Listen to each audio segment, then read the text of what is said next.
Scotty, beam me up.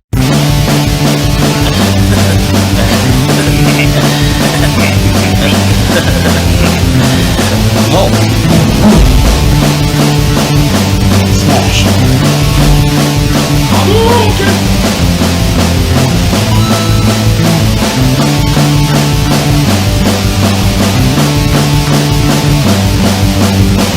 Get over here!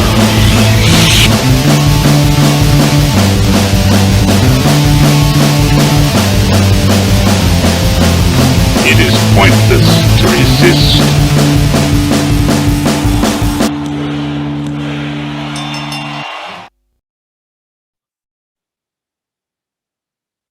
All right.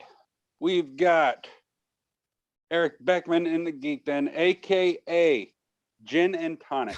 That's Djinn, spelled D-J-I-N-N. Like a genie. Yes. Holy shit, that is fucking clever. Did that just I've never did you seen that. did you just put that together? No. Oh yeah, okay, good.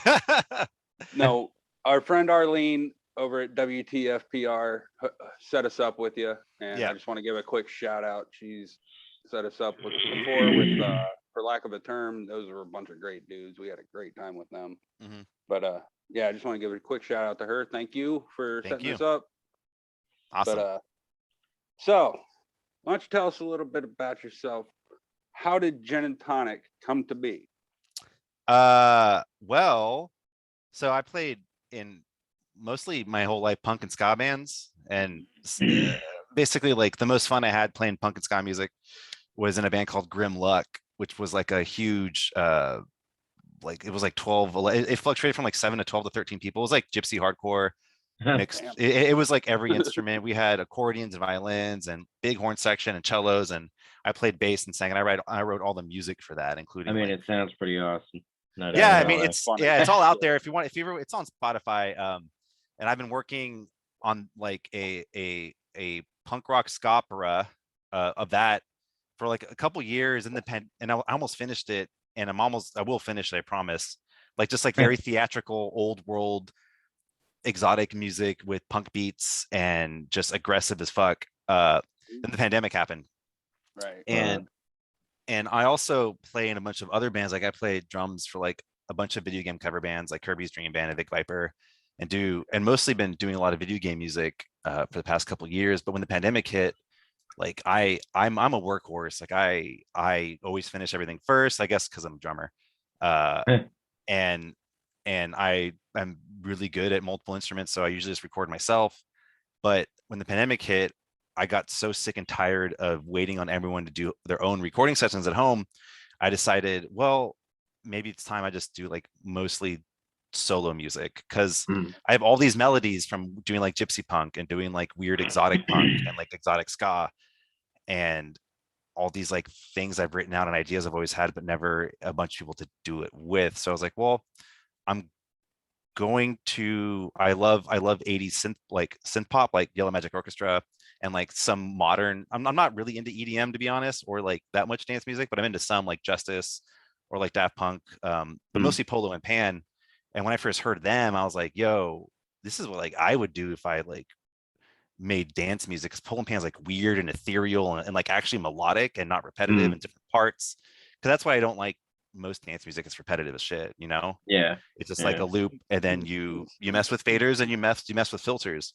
Yeah. So I wanted to kind of take my years of writing like complex multi-piece horns and violins and like orchestral stuff for punk bands, and my knowledge of weird music doing video game music, and like my love of 80s Japanese synth pop, and what if I just combine it? And then like I'm Mexican, I'm Puerto Rican Mexican, so I love like Latin music, and I fucking love like I mostly just listen to like Brazilian music and a lot of like jazz instrumental 70s, 80s, and 90s like world dance music. So I wanted to take that, like those into a modern setting, and in a setting where people would actually want to listen to it. So I guess like electronic music, but I've actually like really grown to love doing it. Like just like fat bass, weird melodies and weird instruments, and like mostly a lot of live instrumentation, which is which may be hard for me because I don't know how to do it live. Because I haven't played live yet. I'm trying to figure what that would be, what that would entail. Yeah. Sounds like you'd have to hire yourself a band there.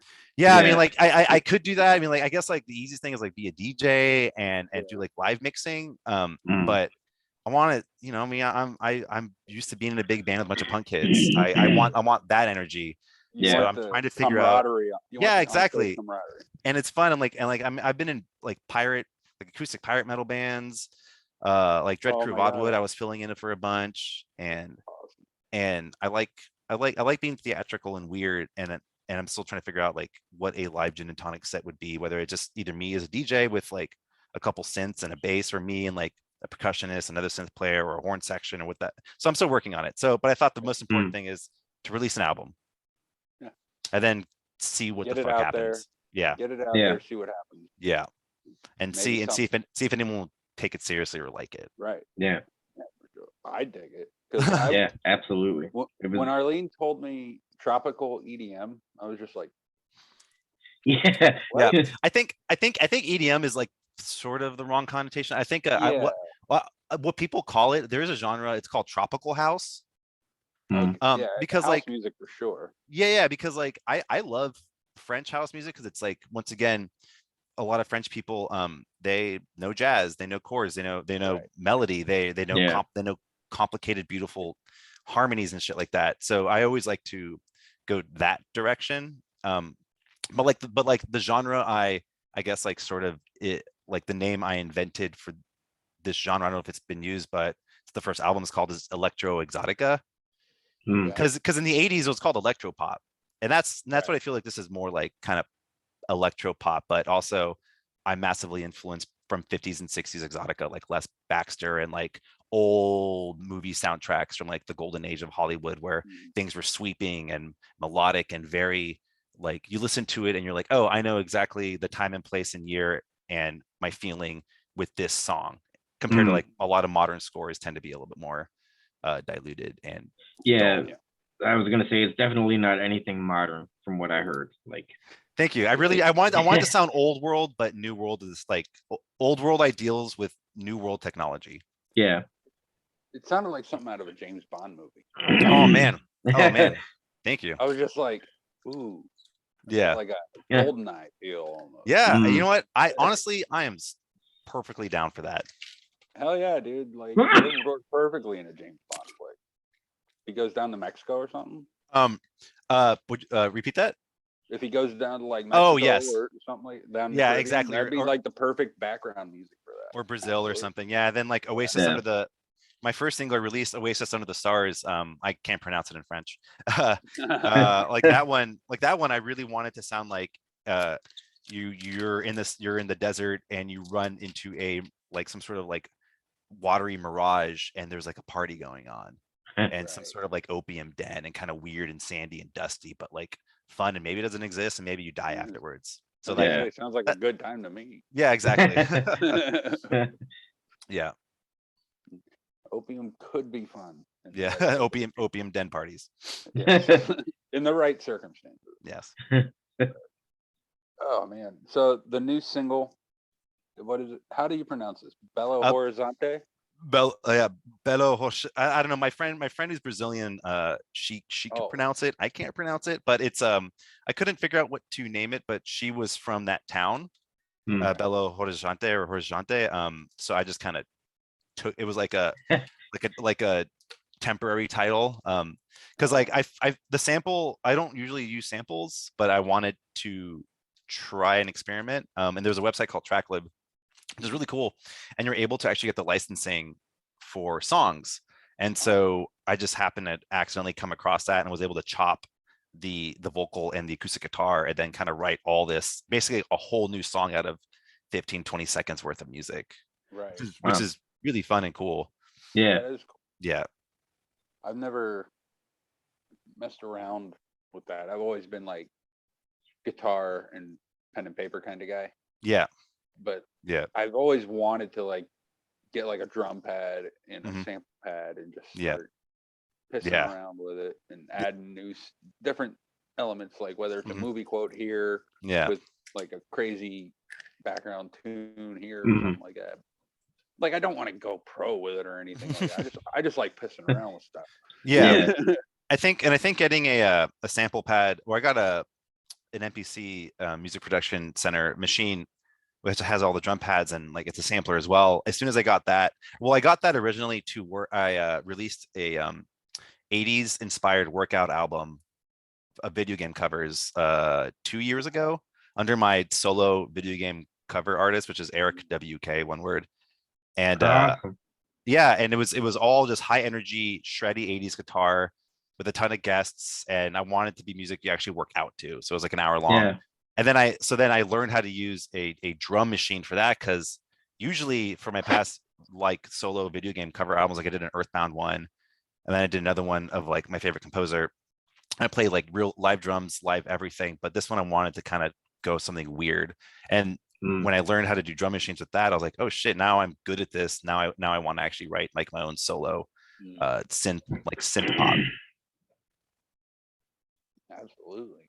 Yeah. It yeah, it's just crazy. Like you go from punk to this electro pop. Yeah. Like, two totally different worlds, but at the same time they're kind of similar.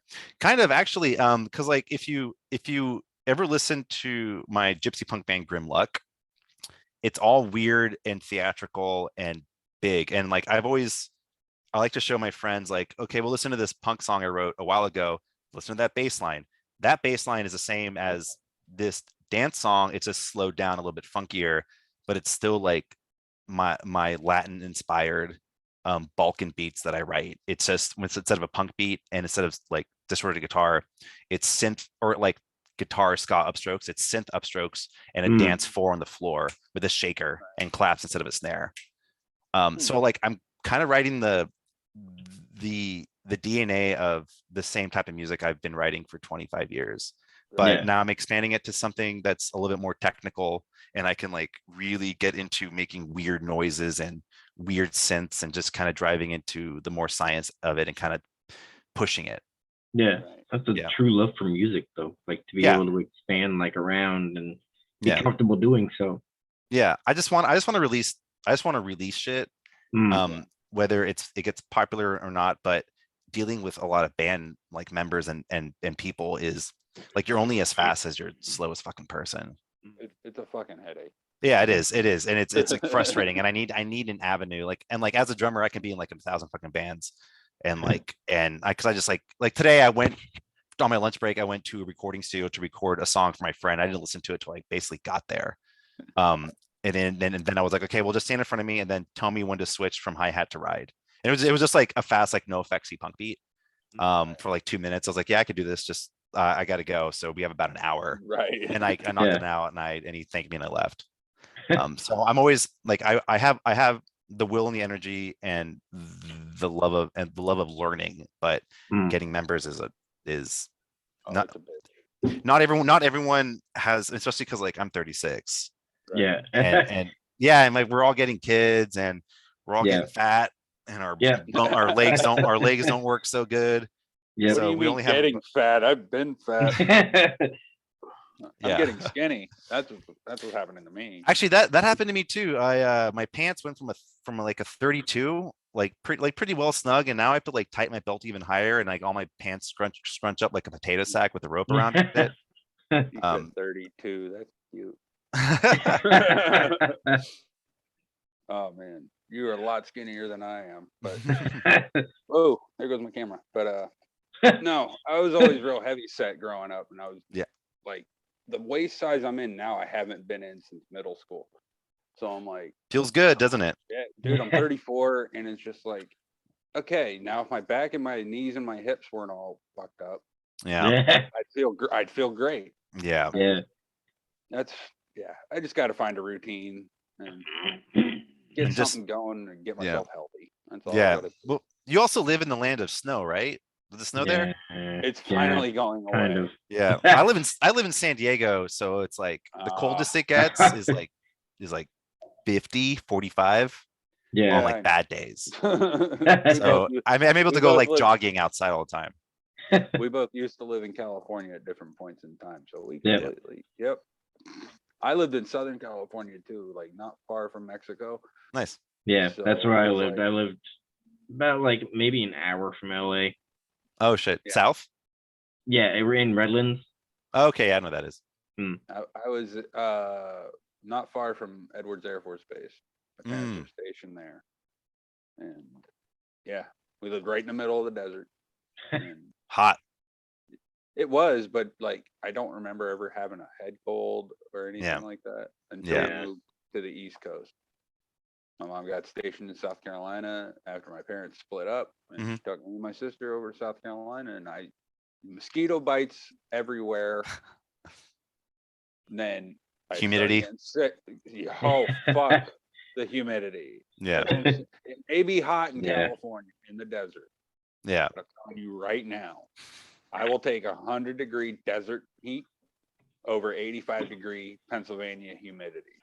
Absolutely. Yep, I agree with you there. Okay, because that dry heat out in the California desert, you don't walk out your door into a wall of just fire. Yep. Yeah. When it's humid out and it's like 85, 90 degrees, it just feels like this wall of sweat. Yeah. And like flame. Yeah. It sucks. Yeah. I as a little kid, I grew up in Puerto Vallarta in Mexico because my dad's from Mexico. So that's like Predator was filmed there. It's a fucking jungle. Okay. So awesome. I know. Rainforest. Yeah, rainforest humidity is no joke. Bats and fucking iguanas and ocelots and God knows what else is out there. Sharks. Yeah. Closest I've come to being in an actual rainforest was an exhibit at the Columbia Zoo in Columbia, South Carolina, and that was fucking hot. Yeah, I bet. Like, good lord, and South Carolina's hot. Yeah, Like, it's oppressive. It gets hot there. Yeah. But like this was the summertime we were there. The rainforest was hotter than it was outside. So I was just like, never going there. I mean, it would be cool, but I'd have to go like during the cold season. Yeah. Holy hell. Like,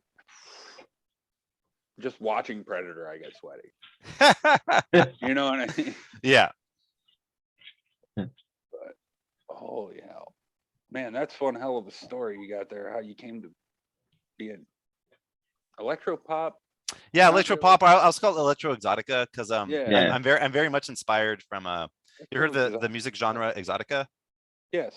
Yeah, 50s and 60s, kind of like white people's imagination of what the rest of the world sounds like, even though it completely does not sound like that at all. No. It's just it's like everyone came back from World War II and everyone was traveled, and then everyone started getting like into cocktails and bringing records over of like, hey, look, we have this album about a bunch of like Egyptian music and like Brazilian music and Japanese tales, but it's all like written by white people.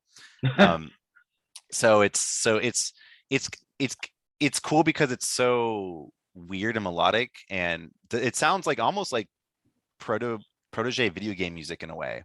Because it's super catchy and super puts you in a time and a place. And I've always loved exotica, and I've always thought to myself, man, like I think I was watching the Jungle Book, the 70s movie, and not the musical numbers, but the incidental music that just happens in the background, like during the narration, whenever they're just like walking and talking. I was like, damn, if you just put a fucking fat drum beat on here and a bass, like you have like a banger song. And that was like the kind of like light bulb click that happened. And my friend was like, why don't you just fucking do it? And I was like, okay, then I'll go do it. And then I did a couple songs, like, okay, this might be able to work, and I had a blast doing it. So then I just kind of taken it from there. Yeah. Right on. The Jungle Book. Yeah. That was kind of like the movie that kind of made me push for it. But once again, like the just the background music, not the actual musical numbers. Right. Yeah. Right. That's pretty fucking cool though, because that was always one of my favorite like movies. Yeah. Up. Like I would watch the Jungle Book all the time. Yeah, 70s Disney, I think, is my favorite era of films, because you had like 101 Dalmatians, Jungle Book, Robin Hood, Sword in the Stone was that era. I liked it because it was so Disney didn't have a bunch of money back then, because they were losing a ton of money, so it's all very sketchy and kind of loose. Yeah, and kind of but it was more comedy based instead of like musical numbers or love story based. And I've always found it to be way more entertaining than before they had the Renaissance with fucking Beauty and the Beast or Little Mermaid. I forgot which one came first. I'm a big Disney fan. Yeah. I want to say Little Mermaid came. I think it did. I think it was 88, and then I think then like Jungle, then Beauty and the Beast was like 90. King was 93, 94. Yeah. So I think the Renaissance started with Little Mermaid with like 88, 89. Yeah. No, sorry. And then Rescuers came first, and and Rescuers. then Rescuers came first. Yeah. yes, and then it was like Little Mermaid. So that's what kind of started it. Yeah. That's right. Yeah. Rescuers. Oh my God. That was fun. Oh, we got to take a break. We'll get into that stuff. Yeah. We can talk. Wow. Dinosaurs, come on! Capture the dinosaurs! Those romping, stomping dinosaurs. It's the dinosaur hunt! Chef Boyardee! Dinosaurs! Dinosaurs from Chef Boyardee. Fun, great tasting pasta that's a dinosaur hunt. And the first one to spot the new pterodactyl wins. Thank goodness for Chef Boyardee! Dinosaurs! Dinosaurs! Dinosaurs! And introducing pterodactyls. Dinosaurs! Yeah! Cool! Throttle, Vinny, Moto, biker mice on battle bikes with the firepower to stop the evil Plutarchians. Catch this, Carbuncle! Every time. Get his way, Stasis vermin! No way, fist face! Grease fiddle, grease them! Grease this! Whoa! Time to rock and ride! Biker mice from Mars, bikes and figures, each sold separately, new from Galoob. All right. When we went to break, we were talking about the Jungle Book being a kind of the clicking point for you. Yeah. Coming to your current musical project. Yeah. What are some of your favorite Disney movies that you watched growing up? We don't really talk about them too much on this show. No, we don't. growing well, obviously, like, so I was one of the lucky ones. I actually had Disney Channel growing up in Mexico, and I'm pretty sure it was the same Disney Channel as everywhere else. I think we got all the same programming. And like as a little kid, I remember I was very much obsessed with like Lion King, of course, because everyone likes Lion King. Yeah. And basically not so much Aladdin I was fine with, and I actually didn't grow to appreciate the more musical number based ones until a little bit later. But as a little kid, I also watched a lot of the live action Disney films, like Flight of the Navigator, which was really, really, I love Flight of the Navigator. That movie's awesome. Yeah. And that movie is like a technical like marvel in terms for effects too. Yeah. Like it was all the rotoscoping, all the practical effects done on that, all like the entire layers of compositions, especially with like the spaceship having to capture the reflections and flying in. It's a work of art. I watched it last year and I was still like, fuck, how do they do that? And plus the spaceship is fucking Pee Wee Herman. Yeah. Yeah. Oh my God, I forgot about that. Yeah. I haven't watched that in forever. I'm gonna have to watch No. it. Yeah, that one's great too. You're talking about the old live action ones from back in the day. Rocketeer. Oh, Rocketeer. Yeah, Rocketeer Rocketeer. is great. Just any excuse to fight a bunch of Nazis. Yeah. Yeah. I think they got I forgot what modern superhero movie came out, but it was the same director who did the Rocketeer. I forgot what it was. Maybe it was, I don't remember, but I love the Rocketeer, and I know Disney had a kind of a reboot of a TV show lately, but I haven't seen it. But I would love to see another Rocketeer movie. Basically, I just love that era, like late 30s, early 40s, like Indiana Jones. It's such a cool, fun era because everyone there is a very like complicit bad guy that everyone hated, and they were so like cartoonishly evil that anything they did is believable, from having like giant zeppelins to like where Hellboy, they were also doing into the occult stuff, or Indiana Jones, they were trying to find like the lost ark, like that kind of stuff. So it's always a good era of to bring film stuff. And like when I write like Djinn Tonic stuff, at least like with like all the publicity and marketing and the photos I take, I kind of try to make it seem like a nondescript like country or world in like the 30s when everything was all the Wild West. Like Casablanca, which is basically the Wild West, where because the whole point of that movie in that area was everyone in the world you can just go there, and it was like the not the safe zone, but everyone can just be here and like escape. Kind of like in John Wick, there was that hotel. That's what Casablanca was sort of like. Yeah. Gotcha. Yeah. I've seen Casablanca, but it's been since I was like 10. Yeah. Because we had TCM when I was a kid, and it was on. So I was like, all right. Broke. Yeah, I finally sat down and watched Citizen Kane for the first time. Classic films. Yeah, and that's one I've never seen.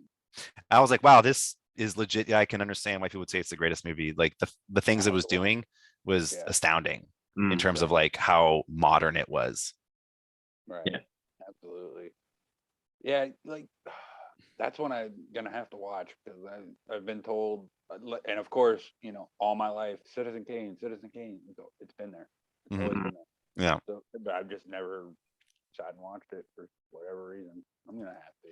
Yeah. It's what we do in this show. Give ourselves homework. You should watch it. It's pretty cool. I'm gonna have to. Really cool cinematography tricks. What's your favorite Indiana Jones movie?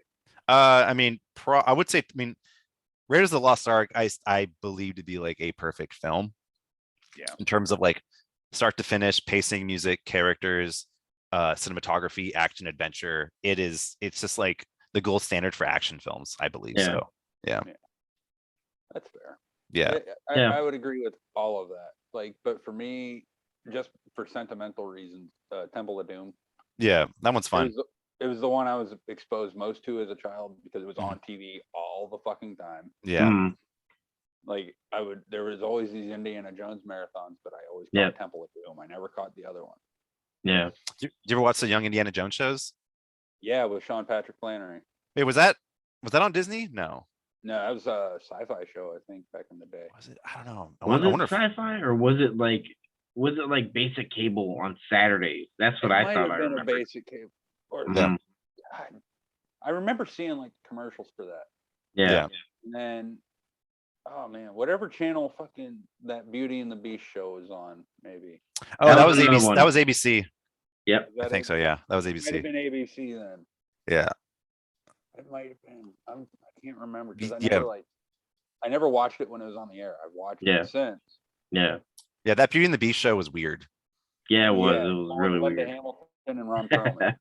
Yeah. And it looked very expensive, and that's probably why it didn't last very long. But it has its fan base. Yeah. But I want to know why they gave Ron Perlman makeup in that because he just looks like that. Yeah. I love Ron Perlman. Don't get me wrong, he's amazing, but yeah, he looks like a damn cat. Yeah. And he's well aware of this. Yeah. He's got a big old ham head. I hear he's a sweet guy. Yeah, he looks very nice. Yeah. He looks like a giant teddy bear, but he also looks like he could kill you with a snap of his fingers. Yeah, I liked him in Alien Resurrection. I loved him in Hellboy. Yeah, he was great in Hellboy. I never saw the reboot. I haven't seen that one yet. I'm going to, but I just haven't yet because I do like David Harbour, and I want to give him the benefit of the doubt. But I've been told it's just not a good story. No, not a good Hellboy story. No, it needed that Guillermo del Toro touch. Yeah, where he's able, like with Labyrinth and shit like that. Yeah. Or was it Pan's Labyrinth? Pan's Labyrinth. Yeah. Labyrinth was David Bowie. Yeah, and Shape of Water, and then he released Nightmare Alley, which that was his last film, which was pretty fun. I liked it a lot. But, man, yeah, that's a director right there. You want to talk about a mind fuck? Pan's Labyrinth. Yeah. Dude with the eyes in his Yeah. Doug Jones. I think Doug Jones did the Doug Jones, the mocap for that. Yeah. Yep. But just the previews for that movie will fuck with your head.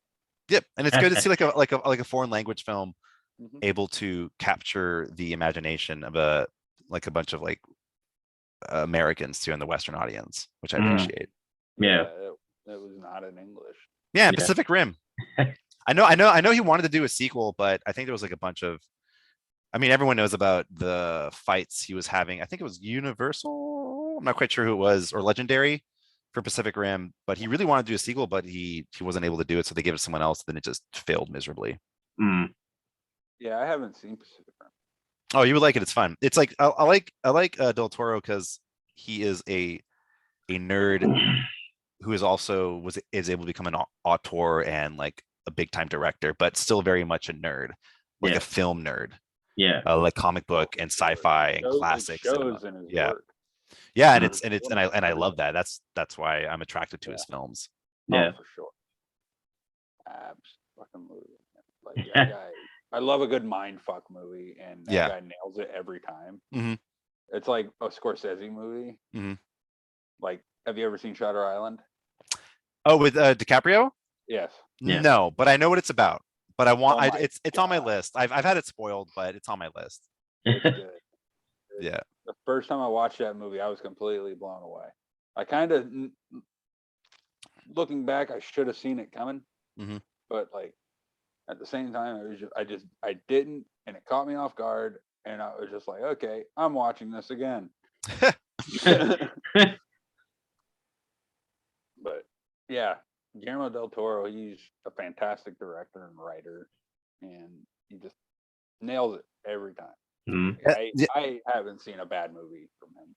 Yeah, he has a couple films I need to go back. I miss some more recent ones. Like I think it was the one before Shape of Water, or the one after Shape of Water. Both of those films I haven't caught up on. But he's one of those directors where I want to make sure I get everything he's done in front of my eyes. I did that recently with Wes Anderson, because I'm a pretty big Wes Anderson fan as well. And I went back and caught all the ones I missed. The only one I have left is Bottle Rocket, his first one. That's how I was with Quentin Tarantino. Yeah. Yeah, I caught up and I finally like watched oh fuck, what was the one he did after Pulp Fiction? Oh, Jackie Brown. Yeah, Jackie Brown. I finally caught up and watched that. And I was like, this is great, super fun. Yeah. Oh, that underrated because nobody's seen it. Yeah, it's super good. It's amazing. Yeah, good ending, good twist, funny, great music, great acting. Yeah, the main died. The main dude just died recently, a couple years, I think a couple months ago. Oh, really? Did he? The main actor of Jackie Brown. Yeah, what's his face? The white guy. I can't remember. Shit. I'm gonna have to look that up. I can look it up right now. It's Robert Forster. Oh, yep. Yeah, and any excuse to have Pam Grier in a film, I'm always stoked on. I love Pam Grier. He's great. Yeah. But yeah, it's everything you want in a Quentin Tarantino movie, and then some. Yeah, it's funny. Yeah, it's probably his best movie. In all honesty, a lot of people will argue for that. Yeah, I would have, like, just in quality and performance. It's pound to pound. Yeah. Pound for pound, it's probably his best movie. Like, there are some that get more accolades because that's what the world does, but like, and I love those movies too, but Jackie Brown, like, I don't know why it's not in my collection, but I've seen it a million times and I will see it a million more. Yeah, I want to revisit Once Upon a Time in Hollywood, because I did feel it was a little bit bloated. Like, it felt like I'm gonna have to rewatch that too. I felt like it could have been like 40 minutes shorter, and I would have liked it a lot more. But I kind of want to rewatch it in the mindset of like it's more of a like a collection of short stories, kind of the same with Pulp Fiction. Yeah. Now, just based on the fact that movie is like 3 hours long. Yeah. Another 3-hour movie. Craig and I have just seen it. It just came out, the new Batman movie. I still haven't seen that one yet. Okay. Yeah, I had a really bad experience. I enjoyed it. Yeah, but Craig did not. No, it was okay. I just can't get over the Riddler and the Gimp mask. I really can't. Like, Look, the portrayal was Don't amazing. get it. Paul Dano nailed it. Okay, I do like Paul Dano. he did a fantastic job as the Riddler. Yeah. I'm not saying he didn't do a fantastic job. It's just I can't get over that mask. I can't You take couldn't it put that seriously. mask on anybody else. Well, Wow. ever since Swiss Army Man, I'm always down for more Paul Dano. This is fair. Yeah. But I'm curious. No, I haven't watched it yet. Because I saw No Way Home, like kind of opening week, and I had such a bad experience with the audience. Like some of the most rudest people on the entire fucking planet. Where I was like, I need a break from theaters, or just wait till it comes out at home. Yeah. Like, What I do is I go. Sometimes it's opening weekend. Usually it's a week or so later. But I'll go on a Sunday and catch a matinee. Yeah. Because there's virtually nobody in the theater. Mm-hmm. I have the run of the place, and I can enjoy this fucking movie. Yeah. Yeah. And it's the best way to go see a movie in the theater. Don't go on opening night. No. It's awful. Unless you just want the experience. Yeah. I go weekdays, like mid-afternoon. I'll go. Yeah.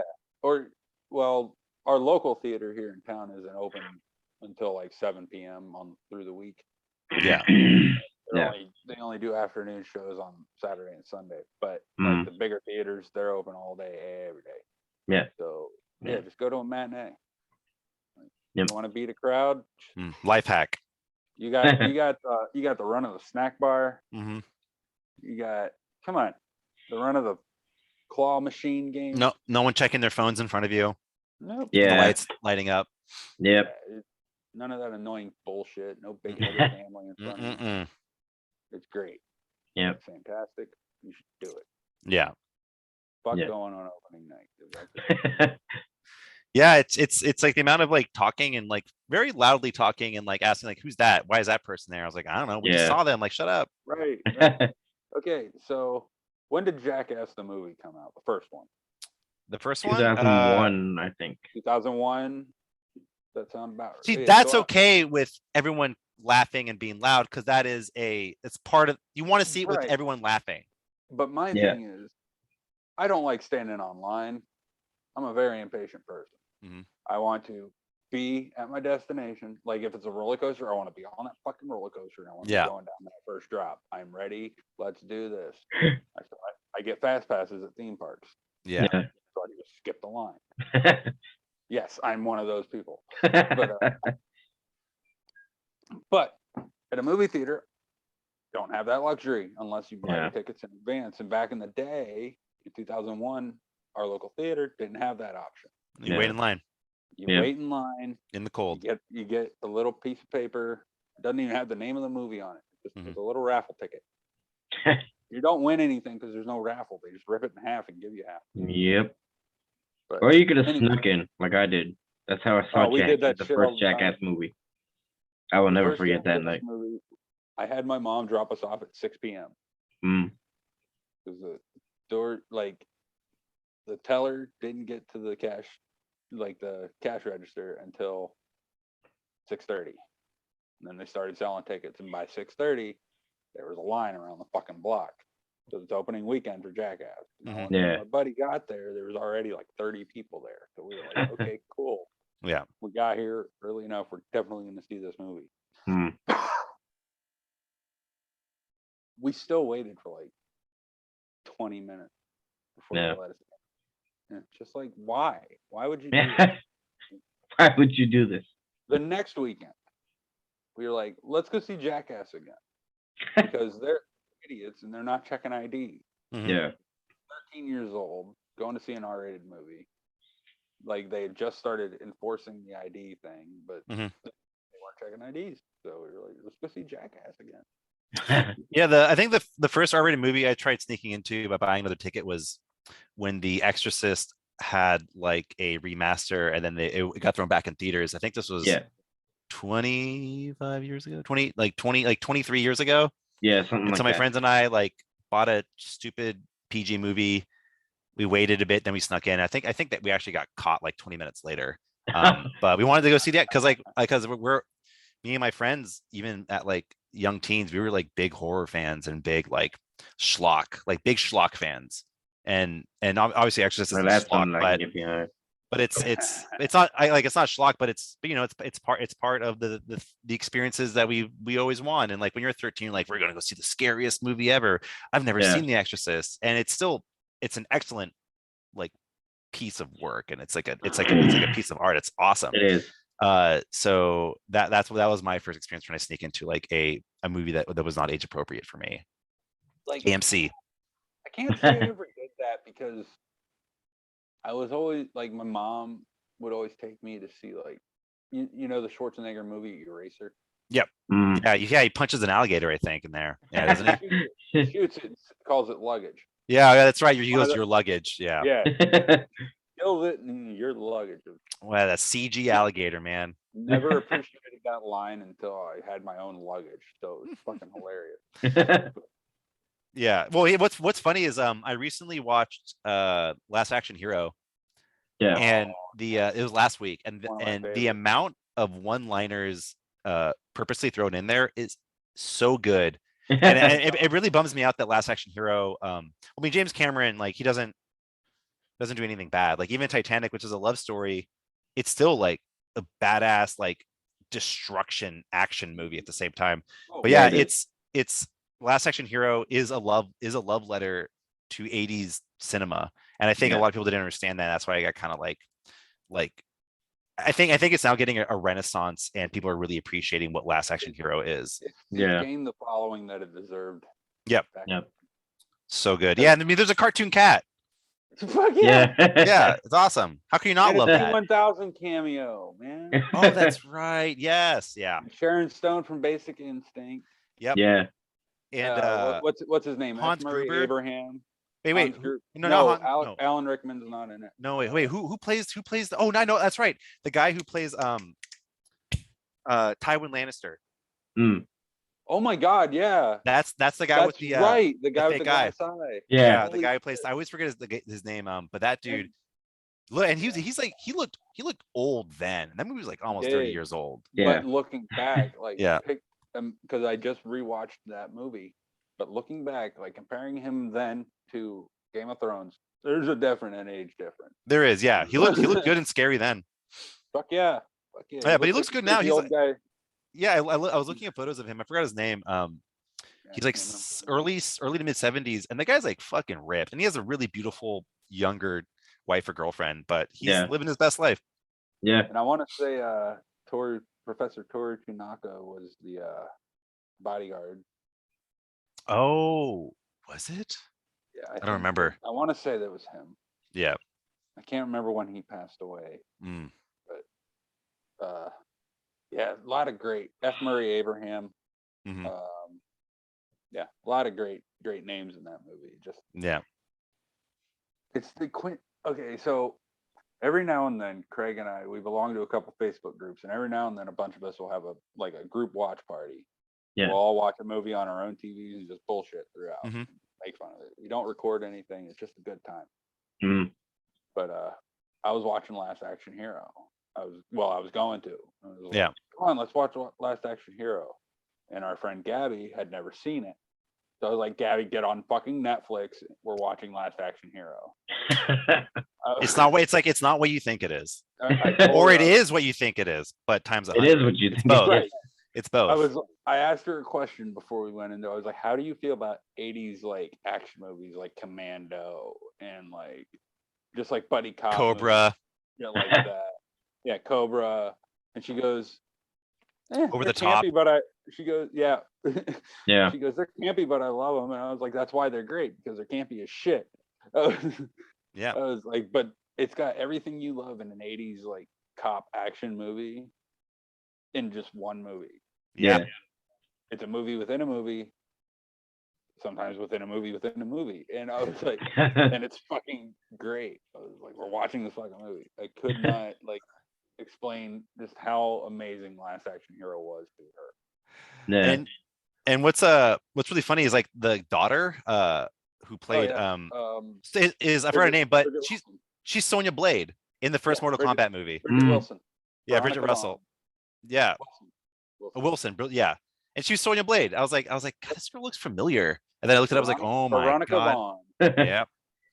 breaks Oh, breaks Kano's neck with her legs. Oh, That was like a sexual awakening for me as a little kid. dude, when did that come out? Like 94, 95? 95. 90, so I was like 7. But Yeah. even then, I think I went into puberty that day. You know, like when Sonya Blade does that to Kano, I was like, oh, to be Kano right now. I can't Oh, say that the was- same about even Really? about like I can't no. I mean like even about like sneaking in the R-rated movies because like Oh, when I was 5, Return of the Living Dead was my favorite movie. It Mhm. still is like top 3 for me. So like I was desensitized to it. Like my parents didn't care. I wasn't allowed to watch Beavis and Butthead as far as they knew. right. Yeah. Yeah. Me neither. R-rated movies and like splatter movies, it didn't matter. I could watch as many as I wanted. Yeah. I could watch Texas Chainsaw as many times Yeah. as I want to, but the second I wanted to watch a guy pick his nose and make fun of a music video in cartoon form, Mhm. no. Yeah. Yeah. Where's the logic there, Mom? Or the Simpsons. Yeah. allowed Nah, to watch Simpsons I've been allowed to watching watch since day one. Yeah. Yep. I'm Well, pretty it was out about a year before I was born. But yeah, Mm. pretty large Simpsons fan. But yeah, the first Mortal Kombat movie, that's like the only Paul W.S. Anderson movie I like. And even people will like defend Event Horizon, and there is some really cool sets and props and shots and scenes, but for most of Mhm. it's kind of boring. And also I hated what he did in Resident Evil movies. And like Resident Evil is probably one of my favorite game series. It's like Yeah. one of the few where I've played literally every game that wasn't on a portable system. right. And I've beaten every Resident Evil game multiple times, Mm. even including the PS2 online one. I Yeah. only beat the first gen games. No, the remakes are great. They're excellent. Are they? I'll have to Yeah, get as more. big as a huge Resident Evil fan, they're really good. Yeah. Right on. Now, shooting back to the movies quick, they would have been great movies if they weren't called Resident Evil. No, absolutely. Because I don't think he Yeah, wanted to. I don't. He just wanted a vehicle for his I guess wife now, He called it Mila called it Jovovich. Resident Evil and just threw the Umbrella Corporation in. I think Resident Evil kind of ruined zombie movies for me in that era. Like when they started coming out was when like I started like getting detracted from them. I was Yeah, and I then don't know, 20 they days later became, made like- it better. yeah. And 28 days then later was great. And because like that changed the whole like idea of what a zombie can and can't be, yeah. Technically, which is it's not a awesome. zombie movie. Yeah, exactly. Not a zombie movie, really. No, They're just angry people. yeah, Like, and honestly, that could really happen. There Yeah. are mental disorders that are pretty much that. It's like the Mhm. crazies. Mhm. Yeah. I just rewatched the remake of that. Like, holy fuck. I forgot how fucked up that movie was. I've never seen it. Oh, really? Have you seen Yeah. the original? No. Oh, The original is great. Romero, my friend. Oh, is that a George Yeah. Romero movie? No shit. Yeah. He Huh. made it after Night of the Living Dead. No Yeah. shit. Yep, definitely. He had a few that weren't zombie movies. Like he had Martin, and he had what was it, Season of the Witch, and then Yep. Shudder just released the amusement park, which is absolutely amazing. It's only an hour Well- long, but Well, that one was because the amusement park that technically sort of wasn't a movie. It was what was it for? Yeah, it was it for was like a- something. it was like a commercial kind of. Yeah. Yeah, that he was like, you fuck, I'm gonna make a fucking Romero movie, and that is just Yeah. like I haven't seen it yet, and I from what I hear, it's like it's not like it's like an awesome movie, but it is a very fun relic if you are a fan of Romero and like Yeah. his practical effects and like and makeup and the weirdness of it. Yeah. I mean, it I'm glad definitely- Shudder exists. If you enjoy Mindfucks, that is one that you will enjoy because like that entire movie is just like Mhm. what the. But Yeah. it really. I don't need any more streaming services. One of my favorite mindfuck movies I watched a couple years ago for the first time was Eyes Wide Shut, Oh my Mm. god. because I'm a huge Kubrick fan, and that was like one of the ones I That was didn't his see. last And one. yeah, he literally finished it, then died like a week later, 2 weeks later. Yeah. Yeah.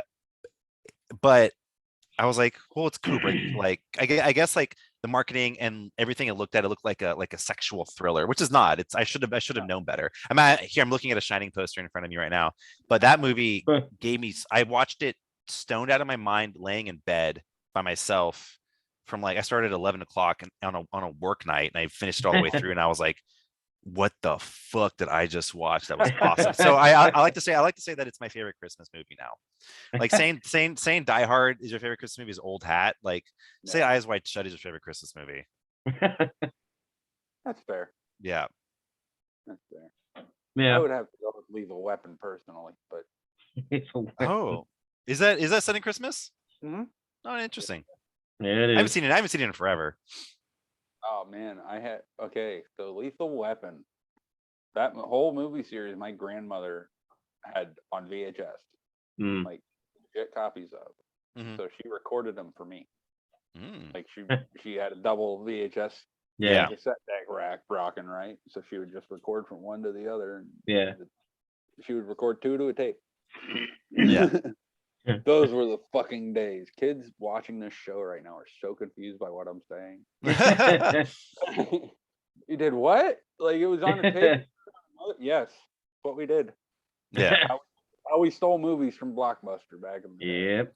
It was You were my lucky first. enough to have 2 cassette decks. Yeah, Blockbuster was my first W2 job. Oh wow. Was it? Yeah. Yeah, in 2004. Yeah. My first W2 job was steam cleaning carpets for a company called Service Master. Hey man, when you're 18, a gig's a gig. I was 17. Mm. It was the summer between my junior and senior year. Yeah. I would have stayed there because number one, minimum wage was like $5.15 an hour at the time. They Mhm. started me off at $7.50, so I was like, "That's the big bucks back then." Yeah. You know what I'm saying? And then I would have stayed there if I didn't have to go back to school. Like Yeah. if my mom would have let me drop out, I would probably still be working. I had the work to 18. school program, which means I only had to go to school until like 11, and then the rest of the day I was free to like work. It was part of like the VOTEC thing, but Yeah, we had that was we had pretty that we had that too, but we didn't have VOTEC. It was Yeah. called co-op, awesome. like a cooperative or whatever. Yeah. It was, Yeah. it was through the technical side of the school, like Mm. 3 different buildings in one, but Yeah. they were really weird. Yeah. School. Weird after the merger back in the late 90s.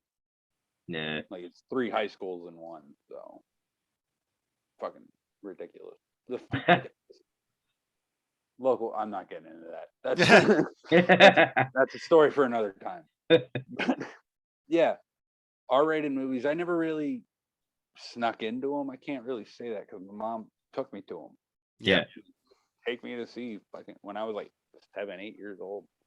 Yeah. Like, and if you would ever meet my mom, you'd be like, that woman took you to see R-rated movies.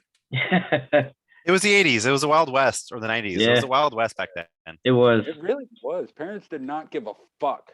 I mean, like, look at when we were kids, all our toys, media and video games are based off like R-rated films and like horror Yeah. films and gore Yeah. films. Like, Yep. like kids should have been watching Terminator, but we were watching Terminator cartoons and getting Terminator Terminator toys. 2 was my Yeah. favorite movie when I was like 4. When I was Yeah. like 8, my favorite movie was the James Cameron Aliens film. Mm. Ooh. That was my favorite film ever. I loved it. Yeah, that's And what I like, I mean, wanted like, we all the just- toys, all the games, and Jurassic Park as well. Yeah. We were just, they marketed anything to us. They really did. I Yeah. had all the T2 action figures, man. I had the Yep. alien action figures. I had the xenomorph. You squeezed the back of the head and the mouth came out. Yeah, that thing was fucking cool.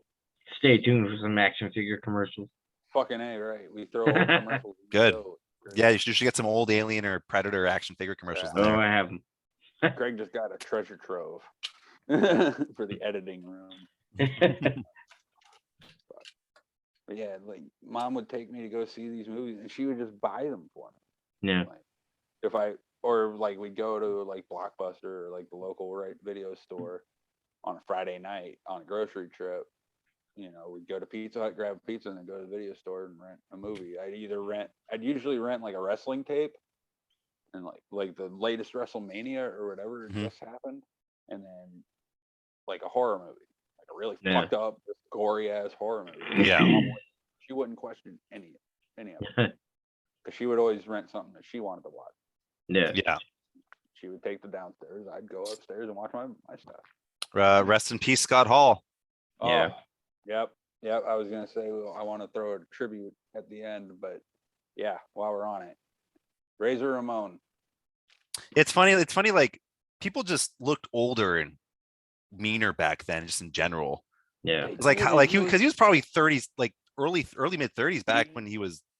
He was my mom's age, so and she'll be 63 this August, and so in 92, 93 when Razor Ramon came about, she would have been like 34, like Yeah. my age now. That's wild. And when you look at him, he just looks like an ancient He looks grizzled. like he's in his mid 40s and he's been around the block like for 30 years. Yeah, Yeah. like I think the world just made men hairier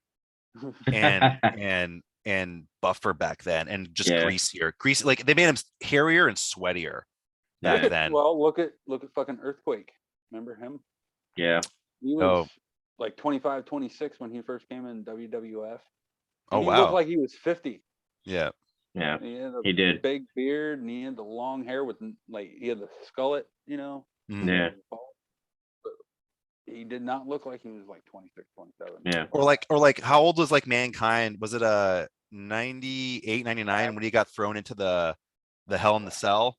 When he got thrown off the cell, I want to say Mick Foley was like 31, 32. And that's why, like, once He again, was younger than I am now. yeah. And to Yeah. think about that, like, and think about like us, where sometimes I pull my back getting out of bed. And like I'm a very like I weightlift. I'm a very physically fit person who runs a lot. And sometimes I'll step on a step on my stairs the wrong way. I'm like, oh fuck my knee.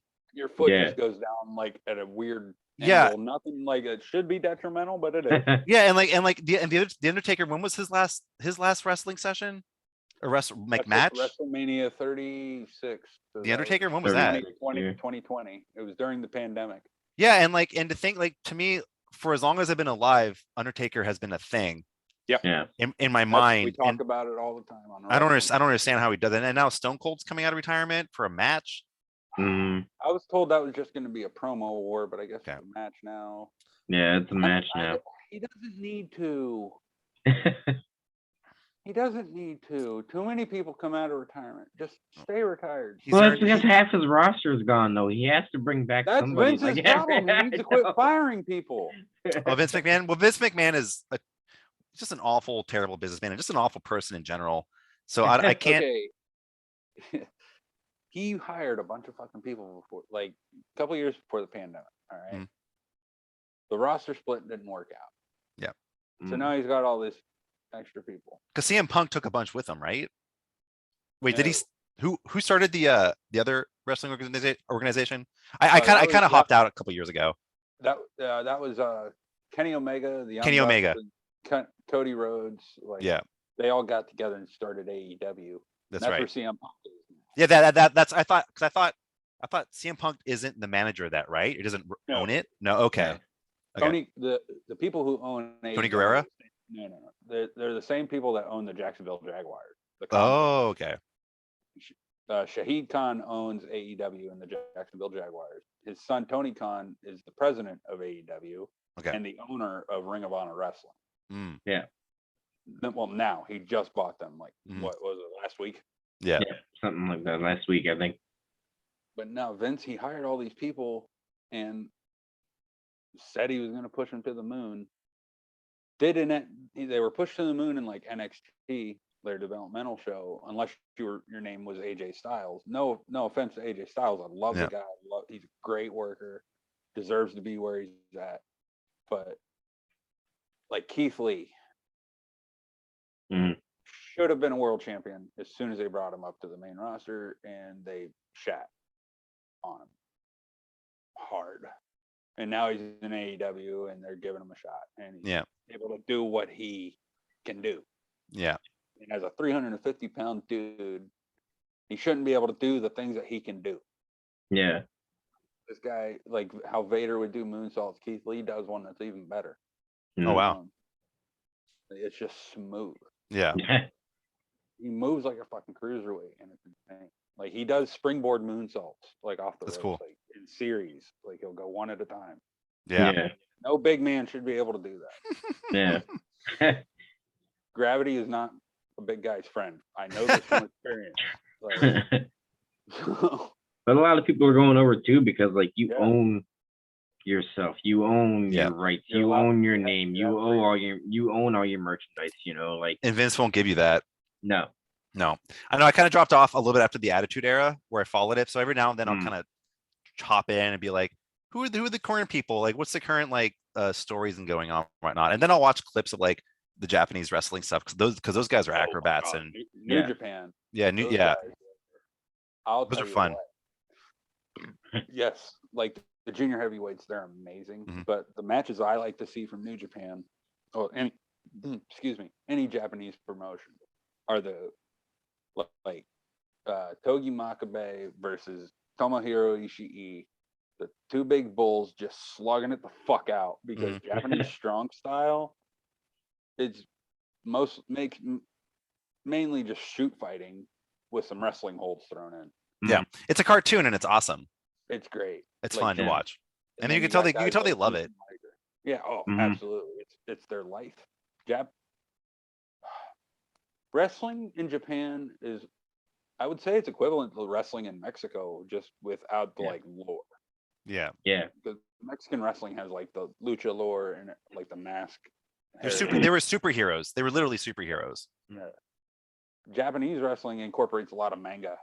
Yeah. and stuff Yeah. like that, like Jushin Liger Mm. and Tiger Mask and stuff like that. Tiger Mask. I did watch a Tiger Mask anime, and that was really fun. Yeah, I've That never was checked that, them that out. was a super fun watch.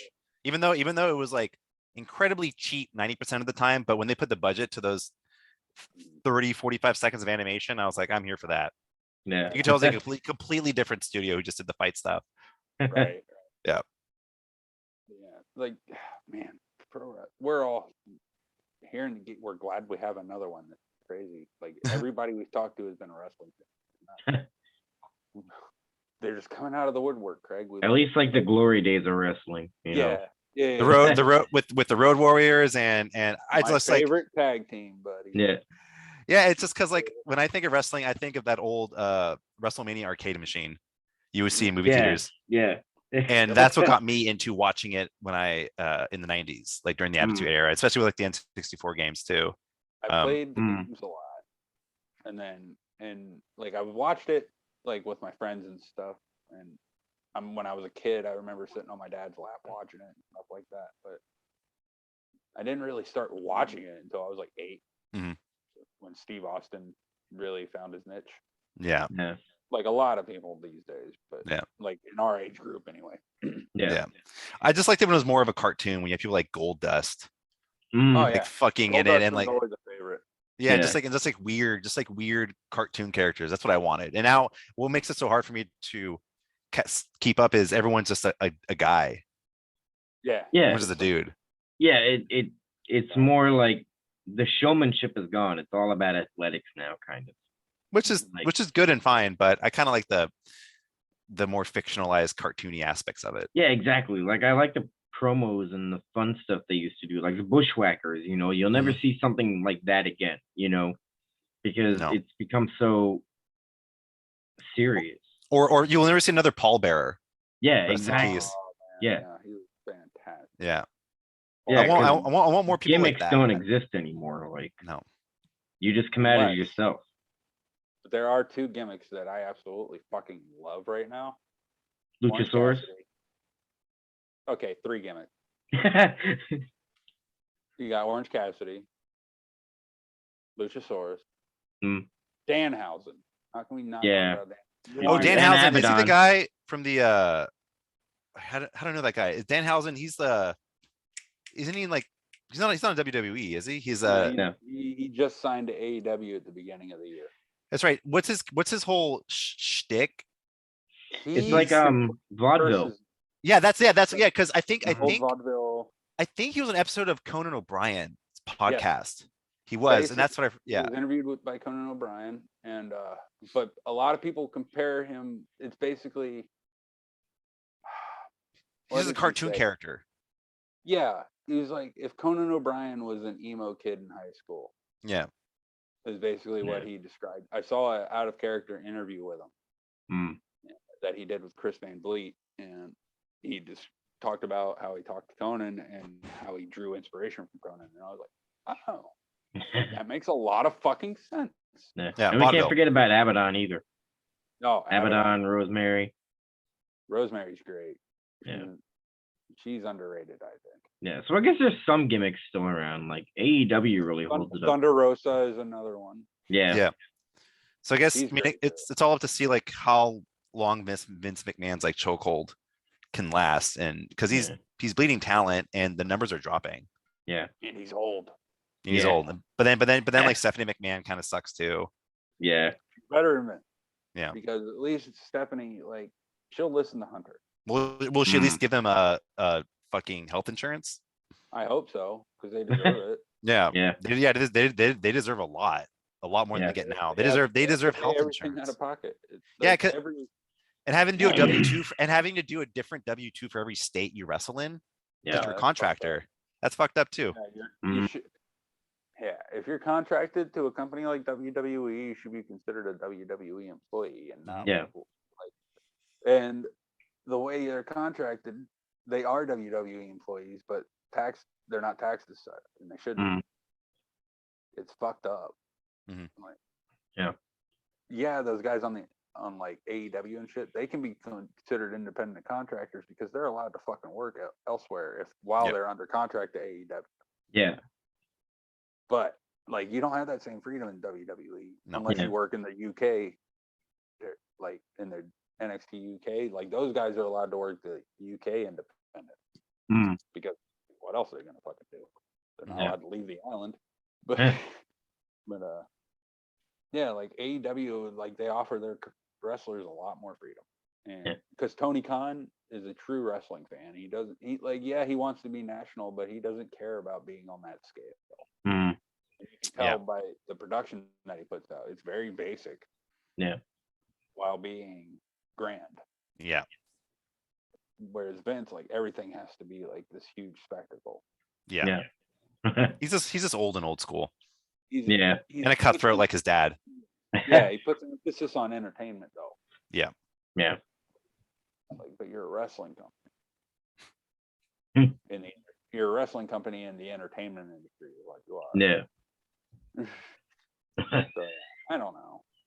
I'm not a businessman, so I don't know enough about it. Like I can't really speak to him, but I just know like Vince, he needs to just retire.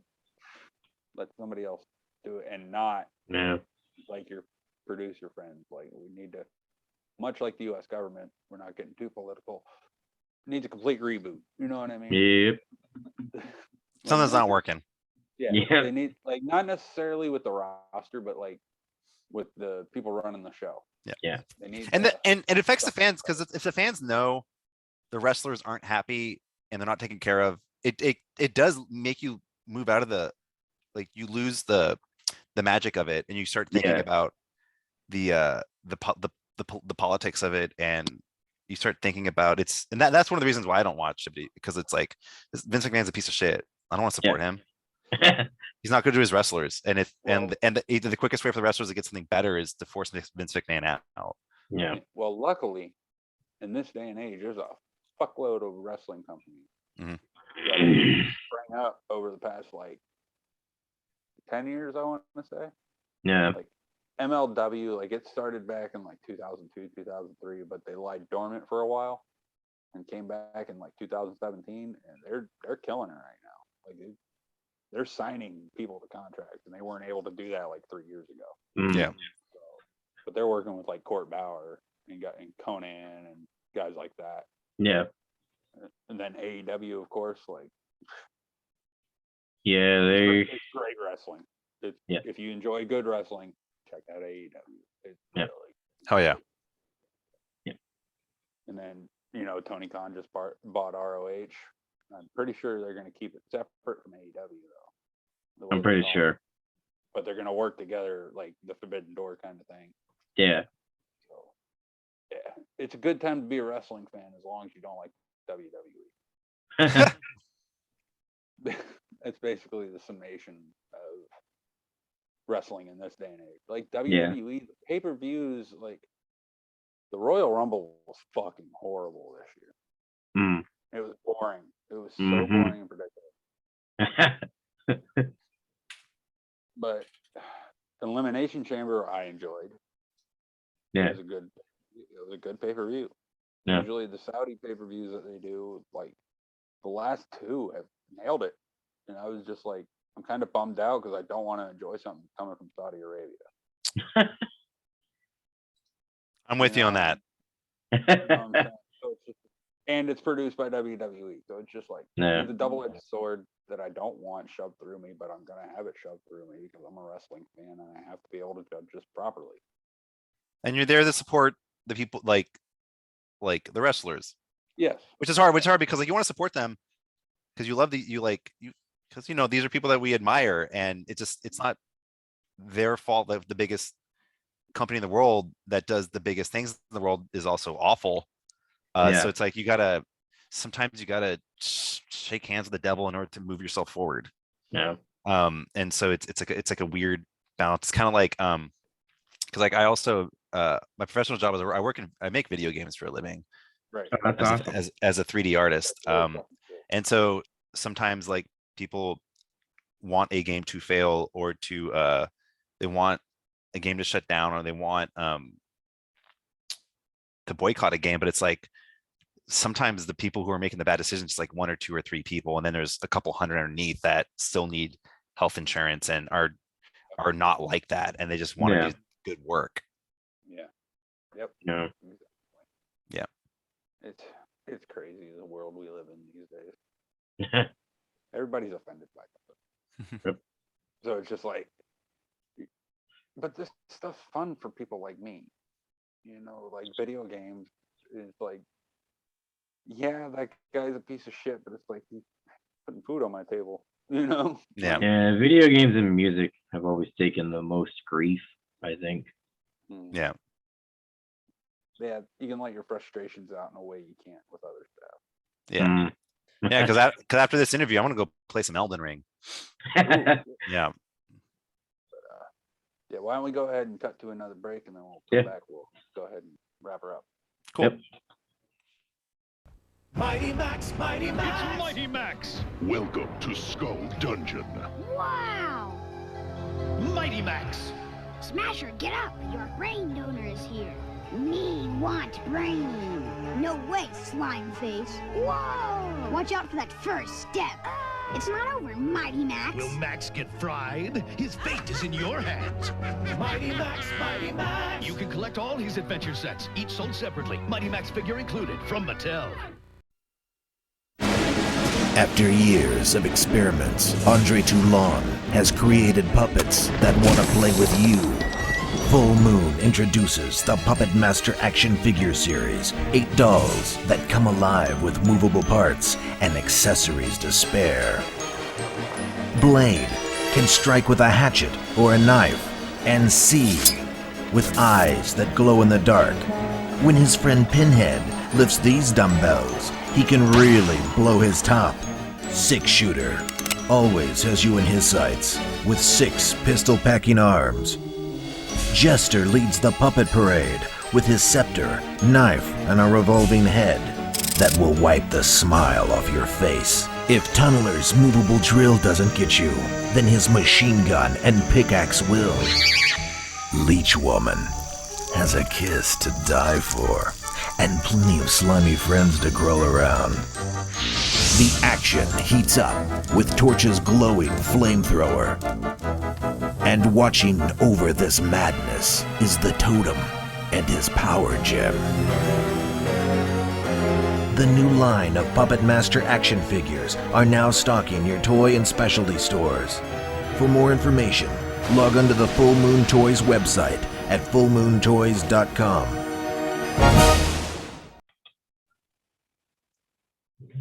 All right. So, what's next for Djinn Tonic? Well, April 1st, I'm releasing the debut album. Very nervous, but excited because I spent like about a year doing I wrote like 20 songs. Then I kind of picked the best ones and retooled them to be kind of a cohesive narrative of an album. Going to get got some cassettes being printed because I'm a big cassette collector. I love cassettes, cassette and vinyl. Oh hell yeah. Yeah, cassette and vinyls are like my jam, and my other band, Kirby's Dream Band, we even released mini disc and sold all those. And some record label did, I think a third pressing of our first album, the Pink Album, on vinyl, and then I think he released reel to reel tape, and those got sold, which is wild. Yeah. Yeah. Well, I think because like Kirby's Dream Band was one of the earlier examples of video game music put on vinyl, and that was like 7 or 8 years ago. And so whenever it's funny going to Reddit, be like, what are some, like, I'm a new collector, what are some like albums I can get? It's always makes really humbling to see that album on there, or go to Discogs if you're like reselling your album for like over $100. It's really weird. Yeah. I bet that fucks with your head a little bit. Yeah. And like even like it's even weird because like Kirby's Dream Man was just a fun video game project we just did for the hell of it, and then to see like 50,000 Spotify listeners for the past 6 years, and like and like millions of listens, it's cool and it's humbling, and it's really fun. But for Gin and Tonic, there's that, and then I'm going to at least become a little bit more. I would like to figure out a way to do it live and become a little bit more social media minded, and I want to start releasing sample packs and loops and kind of doing more experimenting and making and just being more music making. And either if people like it or they don't, they listen to it, they don't, I'm still going to do it. I'm still going to have a good time doing it. Yeah. Good shit. I hope to see it. Yeah. Thank you. Yeah. I hope you figure out a way to pull it off. Yeah, I really appreciate it. Yeah. Something that needs to be. I'm hoping to turn people who didn't think they'd like synth pop or dance music into fans. Like by going a route that isn't normally taken, and being more weird and melodic and musical to it. Yeah. Absolutely. Like, yeah, it's really good stuff. Like, you people need to check it out. Like, Gin and Tonic. DJINN.